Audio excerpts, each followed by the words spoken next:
Hi everyone, my name is Jen. I'm an author and a book reviewer. It is the beginning of August and that means that it is Women in Translation Month. This is something that goes outside the boundaries of BookTube throughout lots of literary communities where people are encouraged to read more women in translation than usual.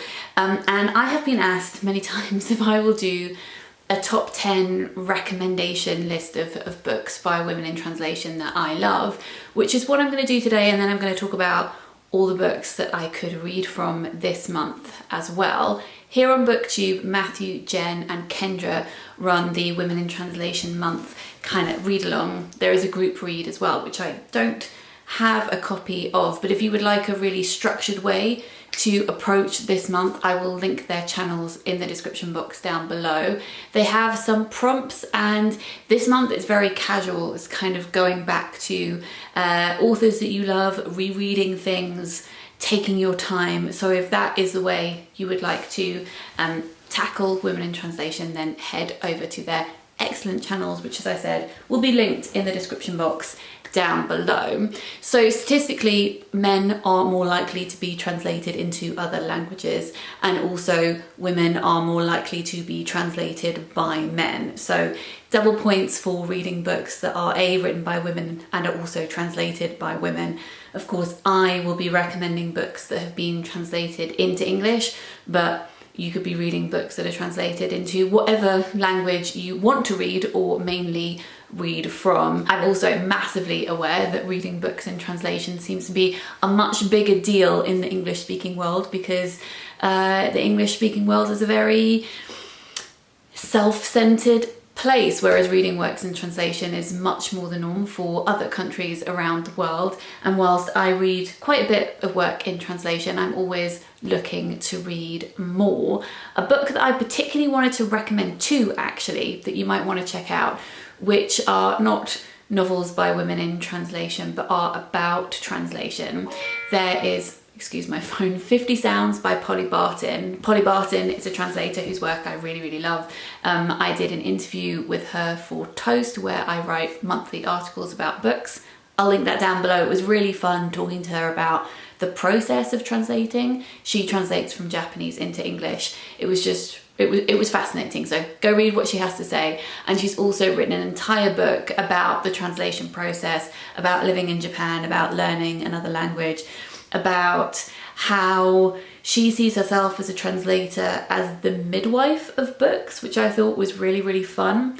There's also an anthology called, oh my goodness, what's it called? Is it Poems on the Edge of Extinction, I think, which is about languages that are on the brink of extinction, and to celebrate those languages and to try and revive some of those languages. It has poems by writers in those languages, along with English translations, and then a bit about the writer as well. Not all of those are works by women, but it includes poetry by women in there too. And I just think it's a really interesting read, so I thought I would recommend that one too. So let me begin with 10 books by women in translation that I would particularly recommend, which seems like an odd thing to say in the sense that obviously work in translation is not a genre, but we love a list, don't we? Also, with top 10 recommendations, I find them tricky because if I haven't read a book for a really long time, I'm almost tempted to reread it to see if it holds up and if I still love it. But I think books are so of the time and place that we read them that I'm not really sure that that is particularly necessary. But I am going to talk about these in the order that I read them, just because my reading taste has changed over the years. It's not that these books have changed, it's that I have changed. So probably my oldest favourite when it comes to work by women in translation is a graphic memoir duet that I read, I would say probably 12 years ago, and that is Persepolis by Marjane Satrapi. And I confess I read these after I had seen the film. At least I'm pretty sure that's what happened. It's been so long, everything has just blurred together, but I'm pretty sure that you'll be familiar with Persepolis. These were translated from French into English by that was quite difficult to find, which I don't like. It should be much easier to find that. So it was translated by Anjali Singh, and this is, as I said, a graphic memoir, and this is Marjane writing about growing up in Iran during the Islamic Revolution and her love of music, and it's great. So I would recommend those. Then next, after that, we have this. There was a summer during university where I inhaled most of Banana Yoshimoto's work. This is her book NP, which remains my favourite, but I haven't read it in over 10 years, definitely over 10 years. And I read one of her novels last year for Women in Translation Month, Moshi Moshi, and I didn't really enjoy it at all. So I'm wondering if maybe like with Haruki Murakami, that was really of a time and place in my life, and maybe I'm not drawn to her work anymore. I don't know, but there's going to be an experiment because she has a short story collection coming out this week, which I'm going to get my hands on, and I'm going to see if I do still enjoy that writing. But anyway, this one, NP, as far as I remember, is a novel about someone who is translating a piece of fiction, and they find out that people have been trying to translate this book for years and years and years, and it's cursed, and whoever tries to translate it ends up dying. I really enjoyed how meta this was. So yeah, I'm left with feelings about these older books, and warm feelings, and I have very warm feelings towards this one. Then The Vegetarian by Han Kang is a book that I read in 2015, I think. Was that when it won the Booker International Prize? It was either 2015 or 2016. Oh, very rude of me. MP has been translated from the Japanese by Anne Sheriff. Sorry, that was very rude of me. So The Vegetarian is translated from the Korean by Deborah Smith, and I love this. It was everywhere at the time, and I love it for the book itself, which is about female body and about disassociation, and it's about trying to get back power through what we consume, and turning away from humanity and towards nature. It's also a Greek myth retelling, but I kind of love it for what it symbolizes in my, I guess, reading life. So I loved this book very, very much. And then I reached out to Deborah Smith, and we ended up doing a podcast together, and I found her process of becoming a translator so fascinating, and it's not the path that most people go down, and she would be the first to admit that as well, and has now created this amazing career for herself, and was the founder of Tilted Axis Press, which is a press I absolutely adore, and 2 of their books are actually on this list. So yes, I love the book, but then I also enjoy and love the journey that it took me on as well. And I will link the podcast I did with Deborah down below. It's quite old. I think, again, it's from 2016, so we were but mere babies, children. But still, if you want to go hear us chatting, you can head over to that. Then I have Revenge by Yoko Ogawa, which is translated from the Japanese by Stephen Snyder. I have a hit and miss relationship with Ogawa's work. I enjoyed The Housekeeper and The Professor, but not as much as most people seem to love it. It seems to be a real favourite with so many, and I liked it, but it was not my favourite. I have enjoyed The Memory Police. I haven't enjoyed Hotel Iris and The Diving Pool, but her short story collection, Revenge, is one that has stuck with me because it is grotesque, it has body horror in it, it's set around an apartment block. I kind of like interconnected short stories like that in the vein of Hotel World by Ali Smith. This was just really up my street and is definitely my favourite by her. I probably read this one about maybe 7 years ago. Then, I would say 6 years ago, I'm guessing at this point, but I read and absolutely loved, I know I would still love this, which is The Faster I Walk, The Smaller I Am by Kjersti A Skomsvold. I think we're now in the territory of definitely really still loving. I wouldn't say my tastes have changed very much since picking this one up. This is a novel about a woman who has lost her sense of self. She's wondering if maybe she even exists. There is someone else in the phone book who has her exact name, and she thinks maybe that person is trying to steal her identity. She isn't really thinking about life and herself in the same way since her husband passed away. It's both really funny and also extremely heartbreaking, and I also really enjoy Kjersti's memoirs as well. This is translated from the Norwegian by Kerry A. Pierce. Then we have this, which is a book that is not perfect by any means. I recognise that not any book really is, but This book I loved for what it was trying to do. It's by Dorthe. It's translated from the Danish by Misha Hawkstra, and it's called So Much for That Winter, which is a collection of novellas. It's 2 novellas, and the first one is called Minna Needs Rehearsal Space, and it's told in this really fragmented way, as though it's a series of Facebook status updates on how the narrator is feeling. It's not going to be for everyone at all, but if you are into experimental fiction, if you want to read about someone trying to compartmentalize themselves, then I would recommend this. Then my favourite book of the year 5 years ago is this one, which is The Heart by Maylis de Kerangal, which is translated from the French by Sam Taylor. This is the US edition. There is also a UK edition called Mend the Living, which is translated by Jess someone, so that one does have a female translator. It will be interesting to read those side by side actually and see how much those translations differ.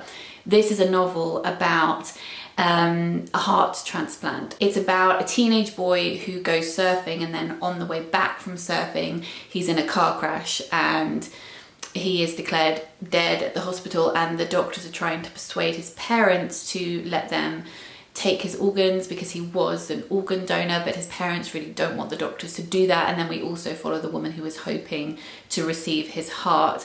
I love the way that this was written. It has really long sentences punctuated by commas, as though it's a long breathless speech, you know, with a heartbeat. I thought that that was just fantastic. I love this book very, very much. Then we have a Tilted Axis Press book, which I read last year, which is called Strange Beasts of China by Yang Ji, and it's translated from the Chinese by Jeremy Chiang. This is a fantastical book about a journalist who is looking into cryptozoology and believes that there are lots of creatures that live in the underbelly of their city, and some of them are friendly and some of them are not, and each chapter follows a particular creature and this person reporting on them. It was so magical and I found myself so surprised by it. If you like Pet by Akwaeke Emezi, I think that you will really enjoy this because there are definitely similarities when it comes to tone, but I just thought this was really delightful. And then another Tilted Axis Press book is one that I read this month, or last month actually, in July. This is I'll Go On by Hwang and it's translated from the Korean by Emily Ye Won, and this is a story of found family. It's about 2 sisters, so I guess blood family in that respect, and their best friend who they've known since they were really little. And it's about how all 3 of them grew up in single parent families, and they're now approaching the age where they're starting to think about having a child themselves, individually and then maybe possibly collectively. It has queer elements to it, and I really loved the discussion of language and putting together names and what names mean, and almost like you're creating yourself through the language that you're given by your parents, and then also the language you choose for yourself as you grow up, and what that means, and then what you might want to do with that. I just found it really, really moving. And then finally, I don't think this is a surprise, the top one that I would recommend right now is also my favourite book of the year so far this year, which is Elena Knows by Claudia Pinero, which is translated from the Spanish by Frances Riddell. It's set over the course of one day, a novel from Argentina about a woman called Elena whose daughter has recently died. She's adamant that her daughter didn't die by suicide, which was what everyone else thinks. She thinks she's been murdered, and she is on a quest to prove her point. But really it's about the relationship that Elena had with her daughter Rita. It's about mothering and parenting and caring for people. And it's about body as well. Elena has Parkinson's, and the depiction of Parkinson's in this is superb. The discussion on crip time and pain and medication is just some of the best that I have ever read. So I would very much recommend that. So those are my top 10 picks today. As with any top 10, if you asked me on another day, it would probably be slightly different, but those are my answers right now. Let me now run through some books that I may pick up this month. I'm obviously not going to pick up all of them because, as you would have seen by the thumbnail, there are many, but these are books I will be choosing from this month. I will get to a couple of them and I will whiz through them here. If space allows, I will list them all in the description box down below, and I apologize to my future self for that, but I always list books in the description box down below. So here we have a proof copy, which is from Canongate, and this is The Old Woman with the Knife by Byeong-Mo, and this is translated from the Korean by Chi-Young Kim. So this is about a 65-year-old female contract killer who makes a mistake at work, which means that she ends up being the person being hunted. We have a book from Charco Press. This is The Rooftop by Fernanda and Trias, which is translated from the Spanish by Annie McDermott. It's about the world being represented within a house, which feels quite similar to a book that I read published by the same company recently called The President's Room by Ricardo Romero, which I enjoyed. This is short. I imagine it's going to be quite experimental and political, and I'm very intrigued by that. This is one that was actually on my TBR last August. There aren't a huge number of books that are rolling over from last year, but there are some because there's only so much time in this world. So this is Blind Goddess by Anne Holt, which is translated from the Norwegian by Tom Geddes. This is a crime book. It's a queer detective. And to be honest, if it's a really hot day, maybe I'm going to want to read about the snow, okay? So I very much may head to that one. I read a book by this author, I think it was for Women in Translation Month last year. It's by Seong-Nan, and it's translated from the Korean by Janet Hwang. The book I read last year was called Flowers of Mold. This one is called Bluebeard's First Wife. This is again a collection of short stories. It has a beautiful cover, and a lot of her work is inspired by folklore, which I always enjoy. We have another one from Charco Press. This is Byobu by Ida Vitale, and it's translated from the Spanish by Sean Manning. This is a writer from Uruguay, and this is a collection of short stories, and again appears to be rather experimental. Monster Human by Kjersti A Skomsvold. I imagine I won't get to next month because it is rather large, but this is one of her memoirs, and I've read another one of hers called The Child, but this is the first one, and it's also about chronic illness as well. This is translated from the Norwegian by Becky L. Crook. This is the author of The Faster I Walk, The Smaller I Am, which, as I said, I have adored. Then I read a book by Yoko Tawada last month, which I will speak about in my wrap up, and I really didn't like it. It's called Scattered All Over the Earth, and I just found that it didn't really come together. I've read work by her before and liked it. I've also started Memoirs of a Polar Bear by her and was loving it, so I'd like to finish this. And then I also have The Last Children of Tokyo by her.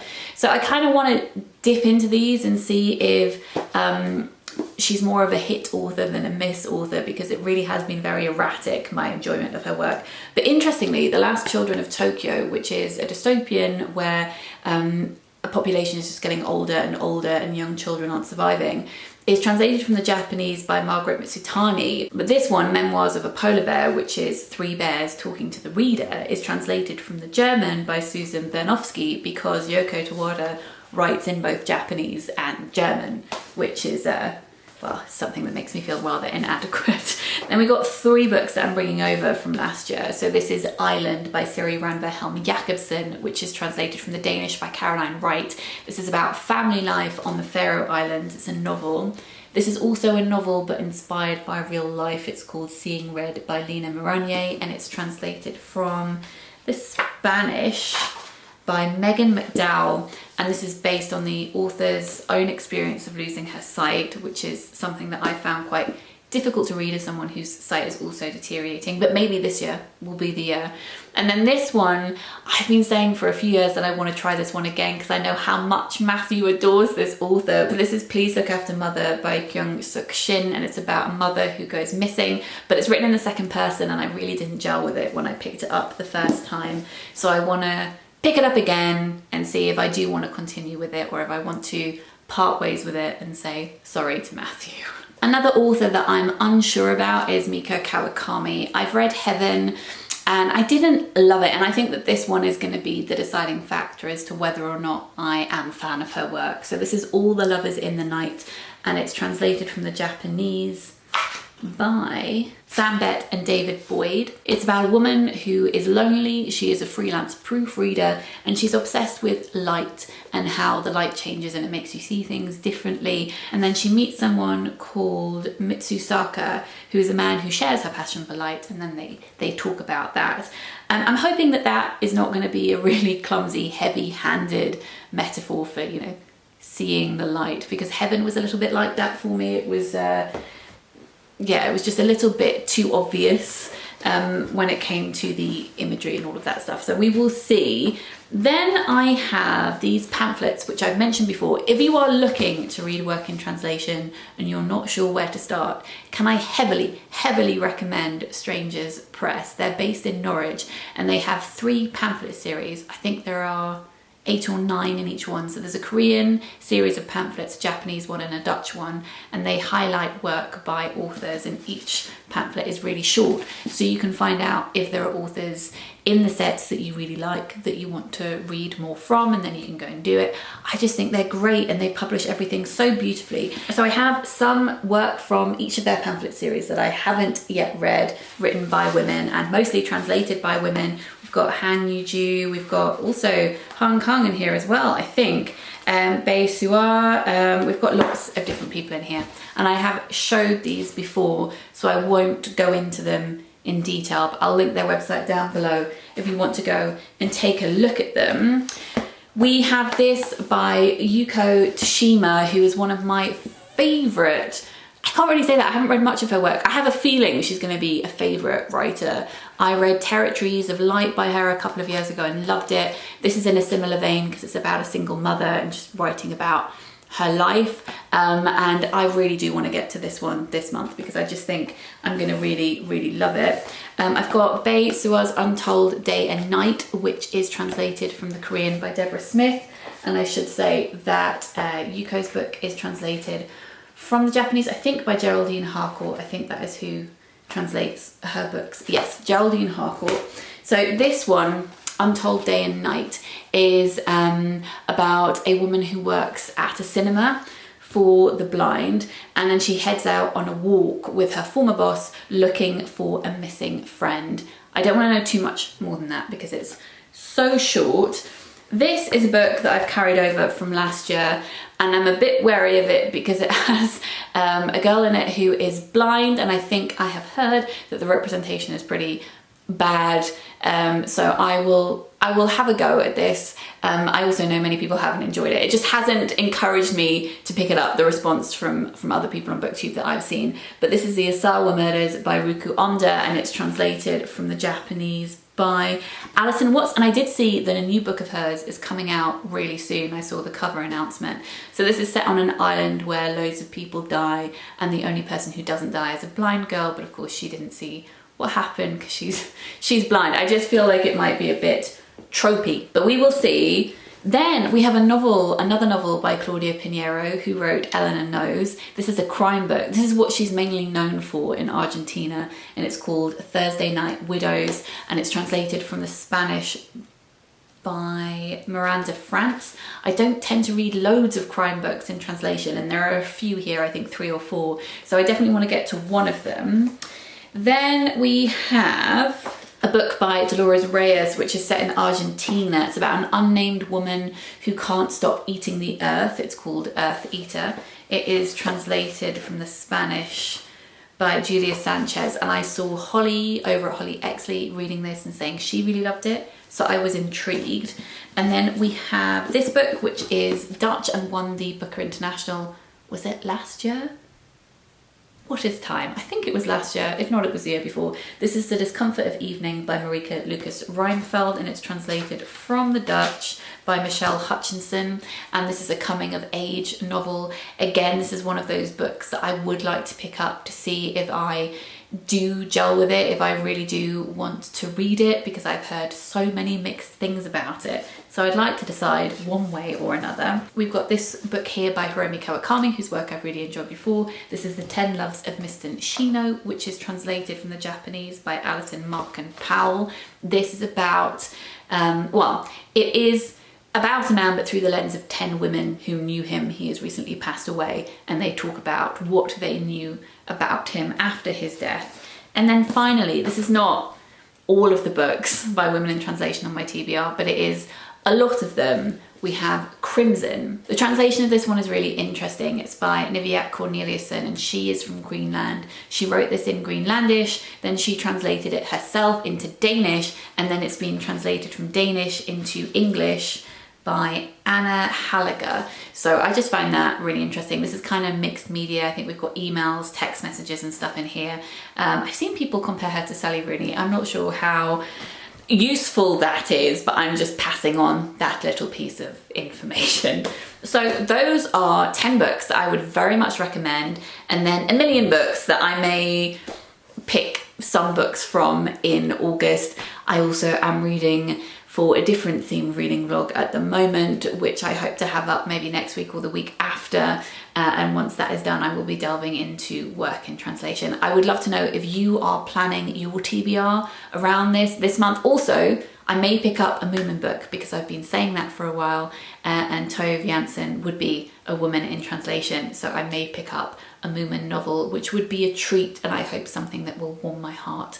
Let me know what recommendations you have, whether you have read any of these, or if you would like to, now that I've talked about them. I will list them in the description box down below. If you've enjoyed this video and would like to subscribe to my channel, that would be very nice. And if you like my content and would like to consider supporting me on Patreon, that would also be very kind. Link to that is also in the description box down below. Sending lots of love and see you soon. Bye.